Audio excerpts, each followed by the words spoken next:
Welcome back to your YouTube channel captain P Kumar. आज जो मैं बात करूंगा आपका एक जो क्वेश्चन है, this is very important question, क्योंकि सारे लोग सीपीएल के बारे में पूछते हैं, जॉब के बारे में पूछते हैं। अब जो आपने क्वेश्चन किया है, like what is the duration of airline training, जो कि अभी भी जो बच्चे सेलेक्ट हो गए हैं उनको भी नहीं पता कि भाई क्या होगा क्या नहीं होगा, सारे लोग ब्लैंक होते हैं। So this is very nice question, I would love to answer it in a proper way, step by step. तो सबसे पहले आपका जब भी एयरलाइन में, किसी भी एयरलाइन में इंडक्शन होता है, तो इंडक्शन में एक दो दिन तो आपके फॉर्मेलिटीज़ में चले जाते हैं, आपका आई कार्ड बनता है, आपके पासेस बनते हैं।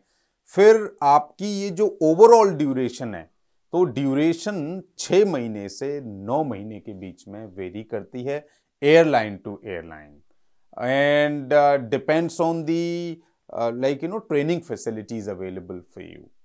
अभी जैसे चल रहा है, मैक्सिमम एयरलाइंस की ट्रेनिंग 6 महीने की होती है, लेकिन कभी कभी इसको एक्सटेंड करके 9 महीने भी कर दिया जाता है। It depends on the number of availability of your trainer in airlines, premises खाली है या नहीं है, और भी बहुत सारी चीज़ें होती हैं इसके लिए, क्योंकि डीजीसीए के भी रूल्स एंड रेगुलेशंस होते हैं कि आप कितने नंबर ऑफ ट्रेनीज एक बैच में रख सकते हैं। जब आपका इंडक्शन होता है, शुरू में आपके 10 से 15 दिन जो जाते हैं, आपके जैसे एचआर पॉलिसीज, कंपनी पॉलिसीज, और भी बहुत सारी चीज़ें जो कंपनी से रिलेटेड होती हैं, आप उनके बारे में सीखते हैं, उनके एग्ज़ाम होते हैं। फिर बीइंग अ पायलट, आपका जैसे मान लीजिए आपका एक परफॉर्मेंस स्पेसिफिक होता है, 15 दिन की आपकी परफॉर्मेंस की क्लासेस चलती हैं, और फिर आपके टेक्निकल की क्लासेस चलती हैं 15 दिन। तो ये ग्राउंड ट्रेनिंग में ही आपके 2 से 3 महीने निकल जाते हैं, मिनिमम आपके 90 डेज निकल जाते हैं।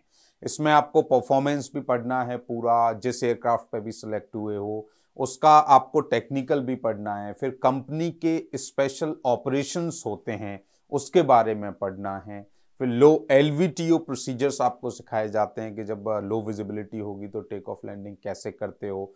फिर टाइप ऑफ अप्रोचेस के बारे में बताया जाता है, आरएनपी अप्रोच, आरनेव अप्रोचेस कैसे क्या होती हैं। इसी तरीके से बीच बीच में 2-2 3-3 दिन की मेडिकल ट्रेनिंग आपकी चलेगी, और लोड एंड ट्रिम आप सर्टिफाइड होते हो, उसके बारे में बताया जाता है कि कैसे करते हैं, because you are very responsible man, in the end you have to sign the paper aircraft को आगे बढ़ाने के लिए। अब सिक्योरिटी के बारे में आपको बताया जाता है, एवसेक होता है एविएशन सिक्योरिटी, तो एविएशन सिक्योरिटी की भी आपकी एक रेगुलर 6 दिन की ट्रेनिंग चलती है। तो इस तरीके से पायलट बनने के लिए एयरलाइन ज्वाइन करने के बाद आपके बहुत सारे कोर्सेज होते हैं, डेंजरस गुड की भी ट्रेनिंग होती है, सेफ्टी की भी ट्रेनिंग होती है, सेफ्टी इक्विपमेंट्स की भी ट्रेनिंग होती है। तो इस तरीके से आपकी 45 to 60 डेज की तो ग्राउंड ट्रेनिंग होती है। जब आपकी ग्राउंड ट्रेनिंग कंप्लीट हो जाती है, उसके बाद आपके जो कंपनी एयरलाइन का जो प्रोसीजर है, जो एयरलाइंस की ट्रेनिंग होती है, उसके अकॉर्डिंगली नंबर ऑफ सिमुलेटर जो आपके होते हैं, तो सिमुलेटर्स कराए जाते हैं, फिर आपका चेक होता है। चेक होने के बाद फिर आपको सुपीज, जो सुपरन्यूमरी फ्लाइट्स होती हैं, जो आप ऑब्जर्व करते हो पीछे बैठ करके, तो उसका भी हर एयरलाइंस का अपना एक कोर्स होता है। तो जैसे कि कुछ लोग 40 सूपी कराते हैं, कुछ लोग सिम से पहले सूपी कराते हैं, लोग का मतलब यहाँ पे मैं एयरलाइंस कहूँगा, और बहुत सारे लोग 30 सूपीस कराते हैं, बहुत सारी एयरलाइंस 60 सूपी भी करा रही हैं, बहुत सारी एयरलाइंस 80 और 90 सूपी भी कराती हैं। तो ये तो पर्टिकुलर ट्रेनिंग टीम पर और उस एयरलाइन की पॉलिसी पर डिपेंड करता है कि वो अपने पायलट को कितनी ट्रेनिंग देना चाहते हैं।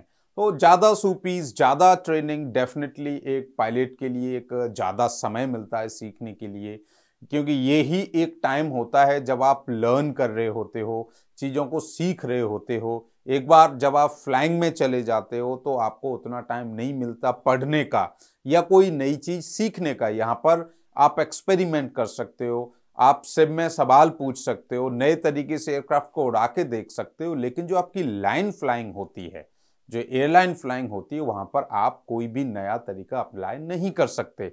जो भी कंपनीज की एसओपीज होती हैं, आपको उसी को फॉलो करना होता है। not only you, every pilot follow the same SOP inside the airline.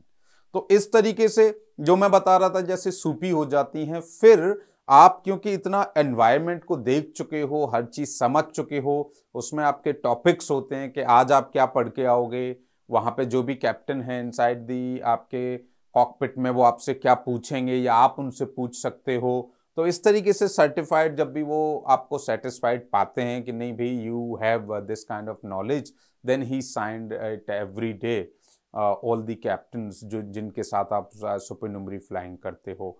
Number of सूपीज खत्म होने के बाद फिर आपका एक चेक होता है, उस चेक के बाद सिम चेक के बाद फिर आपकी SLF ट्रेनिंग शुरू होती है, जिसमें आपके 2 से 3 महीने लग जाते हैं। जब आप सीख रहे होते हो आपको ट्रेनिंग कराई जाती है, LTC। अभी जैसे आप कैप्टन्स के साथ अपनी सुपरनुमरी फ्लाइंग कर रहे होते हो, फिर SLF ट्रेनिंग में आप LTCs होते हैं, वो लाइन ट्रेनिंग कैप्टन बोला जाता है इनको, वो आपको सिखा भी रहे होते हैं और खुद की फ्लाइंग भी कर रहे होते हैं।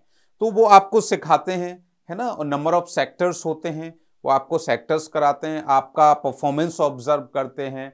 एक सर्टेन नंबर ऑफ सेक्टर्स के बाद और सेटिस्फाइड परफॉर्मेंस के बाद वो आपको as a first officer release करते हैं।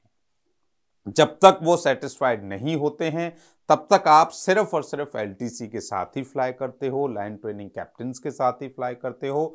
जब आप अच्छा परफॉर्म करने लगते हो, एक जो मिनिमम स्टैंडर्ड होते हैं फ्लाइंग के वो आप क्वालिफाई करते हो, सिचुएशनल अवेयरनेस में आप अच्छे हो जाते हो, आप ब्लैंक नहीं होते हो, कॉन्फिडेंस आपका इंक्रीज हो जाता है कि then LTC keep checking and grading कि नहीं भाई ये आज ये इम्प्रूवमेंट है, वो इम्प्रूवमेंट है। जैसे जैसे वो अपने नोट्स बनाते जाते हैं, जब उनको लगता है now you are fit to fly, means you know everything, basics जो आपको इनिशियली जानने चाहिए, अदरवाइज तो आप कैप्टन के साथ ही फ्लाई करते हो, बट आपको बिल्कुल इतना ट्रेंड कर दिया जाता है कि in case of any situation कि आप भी अकेले फ्लाई कर सकते हो। तो आपके अंदर जब वो वाला कॉन्फिडेंस आ जाता है, then LTC releases you as a first officer. उससे पहले आप जूनियर फर्स्ट ऑफिसर होते हो, फिर आप कैप्टन्स के साथ फ्लाई करना शुरू कर देते हो। This is how your journey begins as a first officer inside any airline. तो मुझे लगता है कि मैंने आपके सवाल का जवाब दे दिया है, लेकिन फिर भी अगर आपको कुछ और सवाल भी मन में आ रहे हैं तो डोंट वरी, एक वीडियो के माध्यम से सारे सवालों के आंसर नहीं दिए जा सकते, ना ही आप एक सवाल में आप अपने सारे डाउट्स क्लियर कर सकते। तो यू कैन कमेंट बिलो और you can connect me on Instagram. I would love to help you, and guys, don't hesitate, I'm here to help you. Thank you so much, Captain P. Kumar.